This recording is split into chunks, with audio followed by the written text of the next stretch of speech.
So we thank you for all who.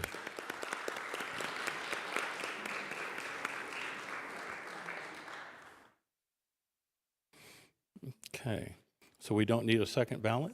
No, we do not. There we go. Senior Warden, you're up. Good morning, everyone. I think this is the last time I get to address you in my role as senior warden.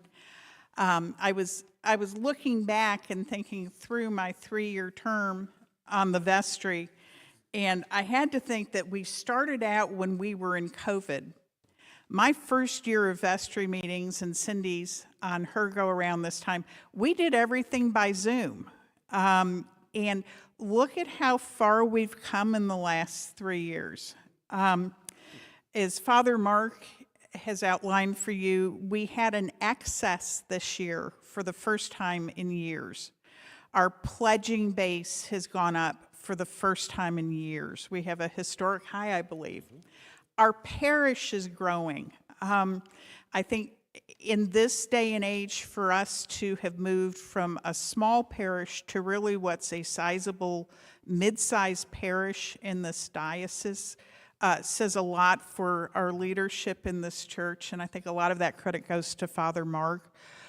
We have vastly improved our properties over the last several years with the lighting projects, with the work on bathrooms, and with Dan's work really catching up kind of years of just the little things. And I want to thank Dan for that. It's been a wonderful year. We've had changes in the church this year. I know all of us were just heartbroken when Lynn finally decided to retire, but I do want to point out that we have also had some gains there. We have welcomed Kathleen Wender as our new parish administrator and Jonathan as our new parish musician, and I think both of those have been wonderful additions to the church. And that's pretty much what I have to say. It's been a great year, and we're looking forward to where the church will go as we go down the road. On behalf of Cindy and Chris and myself, we'd like to thank you for the honor of serving on the vestry, and thank all of you who have supported our missions and the various things that we have headed for the church. I know that the new vestry members and the continuing vestry will continue to do and grow and rely on you and be answered by you for all the calls of this parish. Thank you so much. My name's Dan, and I'm an Episcopalian. I really don't have anything to say, but that's never stopped me before. I have driven around Grace Episcopal Church in Boone, Iowa, and they do not have a barbecue pit. No. There you go. That was a key criteria. But we do have barbecue for sale. It's in the kitchen there, $10 a bag, and you can get a little cup of sauce while they last. And we have bottles for sale, $6 a bottle. We have barbecue in the freezer downstairs, so get it now before we make more. What else? It was a fun year. I avoided being on the vestry for years because I knew this is what would happen, that I'd end up as junior warden. But it turned out to be a blessing and fun. A little bit of a hero ego, and it's a curse that has served me well. I was just looking. We did the Stations of the Cross this last year. All the little footstops on the doors. We had the almost crisis with the heat before the bishop's visit. We've made a bunch of barbecue a couple of times. What? The ice machine still torments me. I've almost come up here a couple times in the last week to work on it again. I probably will.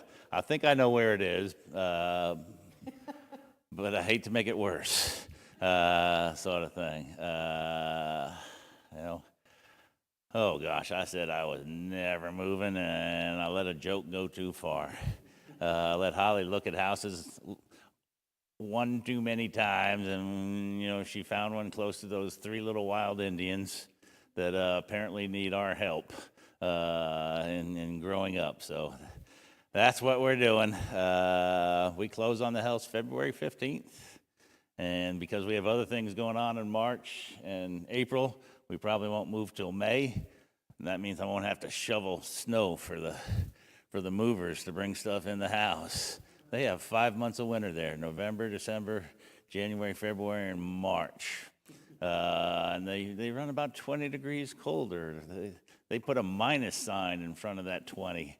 And it'll snow, and it won't snow again for 3 weeks. The first snow is still there. And when it is minus 20 degrees out, there's frequently a 40-mile-an-hour wind to go with it. Boone is a nice place, but if it wasn't those three little boys, there'd be no other reason to move there. So I certainly will miss this being my home. I planned to go in one of these boxes. It was my original plan. So the week we put an offer down on the house out in Boone, I bought my next license plate that said Senior Warden on it. 3 days later, I went in an entirely different direction. So I hope God knows what he's doing, because I'm not sure I do. I love you. Thank you.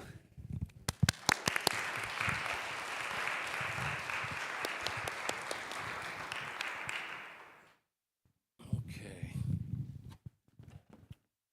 Rector's report. Do we have a pulpit mic?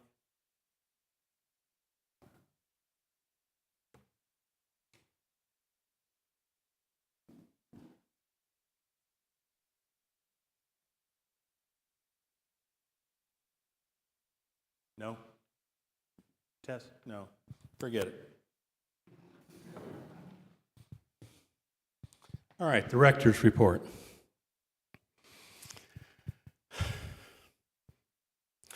Charles Dickens, in his Tale of Two Cities, once wrote, "It was the best of times, it was the worst of times."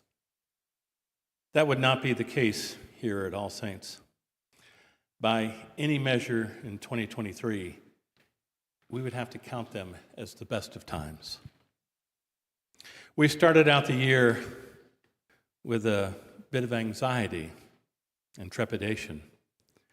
The year 2022 had not been kind to us with our endowment. We lost money in 2022, as did most people. And true, the church finished the year back in the black. But having a down year meant that there would be no help from that foundation. Thus, we started the year with a projected deficit of $42,000. Ouch. To be sure, there were more than a few concerned faces on the vestry. We cautiously moved into 2023, hoping that somehow the deficit would be addressed and reduced. For my part, I told the vestry to stay focused on the mission of the church. And what you might ask is that mission? Simple. Love the Lord. Love the Lord your God with all your heart, all your mind, and all your soul. And then love your neighbor as yourself. On these two laws hang all the commandments. After nearly 30 years in holy orders, it still amazes me that so many churches are still fighting over who is worthy to be a member and included, and why so many other churches deem people unworthy and exclude them. The Jesus I know, the Jesus I love, accepted everyone and left no one out, because no one is beyond the reach of grace, love, and mercy. And so slowly the weeks passed. With each passing month, the financial reports were a little bit better than we projected. And so in the summer, we revised the budget and reduced the deficit by $12,000. The spring barbecue gave us a glimpse of what was to come. It blew away our expectations. Attendance on Sundays has returned to pre-pandemic numbers. New folks keep finding us and checking us out online. We now see an average of 30 to 40 people at the 8 o'clock service and 80 to 100 at the 10:30 service. In addition, and this is the thing that really amazes me, there are over 100 households who follow us online every Sunday.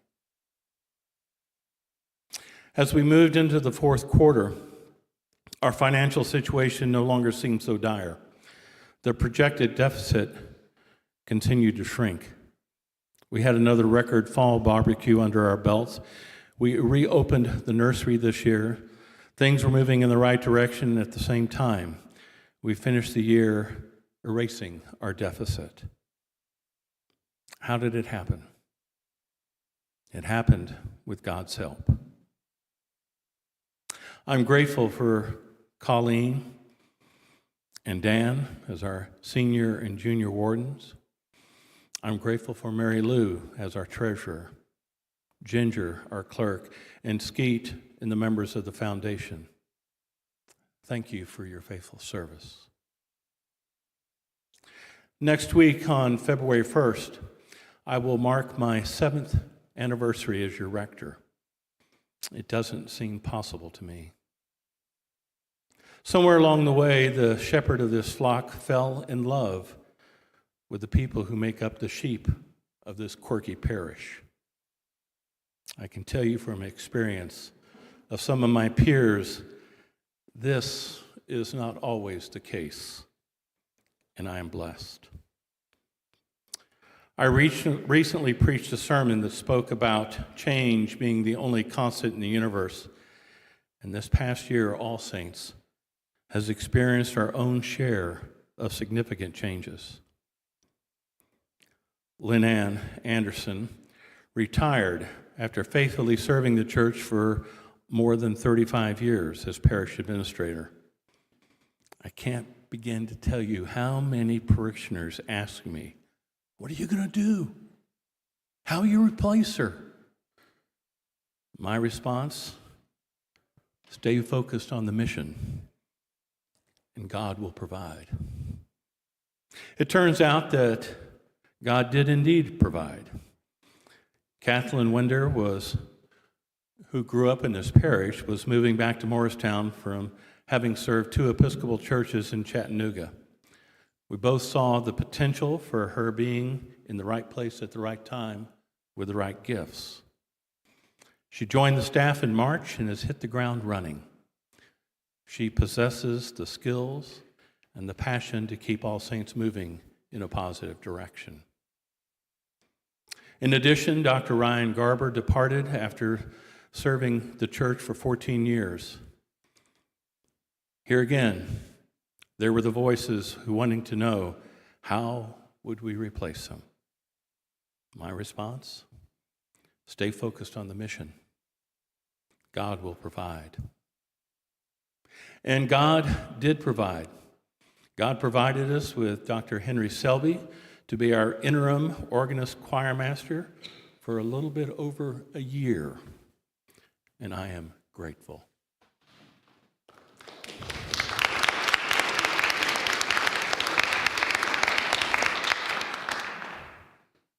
Here again, God heard our prayers. I followed up on a parishioner's suggestion that I contact Dr. Jonathan Richardson over at First Baptist Church here in Morristown. I asked him if he might be interested in talking with us about our music program. Turns out he was. It also turns out that he was the answer to our prayers. I still remember what Jonathan said to me after his first couple of Sundays here at All Saints.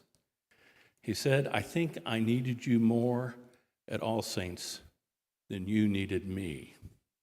Wow. In a post-COVID pandemic world, the church is in the midst of tumultuous changes.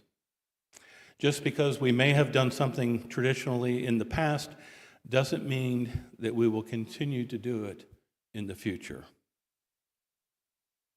There is a time for every season, and there is a time for change and letting go. There are other things that we continue to do. For instance, we will always feed the hungry. We will care for the poor and the homeless. We will welcome those of us who were once outcast. We will continue to respect the dignity of every human being. And we will seek out Christ in all persons, and we will love our neighbor as ourselves. We will also continue in the prayers, the breaking of the bread, and the sharing of the cup. As a community of faith, we have a responsibility to watch out and care for each other. We are supposed to love our neighbors, even the neighbors who make it difficult for us to love them. We are all God's children, rich or poor, black or white, male or female, gay or straight, just as long as we may remain focused on the mission. God will hear us, and God will provide. God will hear us, and God will provide. Amen.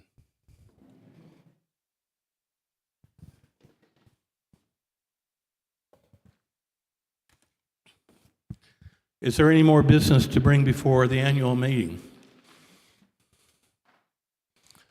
We thank those who have served faithfully for 3 years and are rotating off the vestry. We're grateful for those who agreed to stand for election and are beginning a 3-year term. We are going to miss our junior warden. We may not let him go unless we can lease him back for every barbecue, but we wish you Godspeed and all the best. All right. If there's no other business, could we have a motion to adjourn? So moved. All in favor? Aye. Any opposed? We are adjourned, and we'll start the service at 10:30.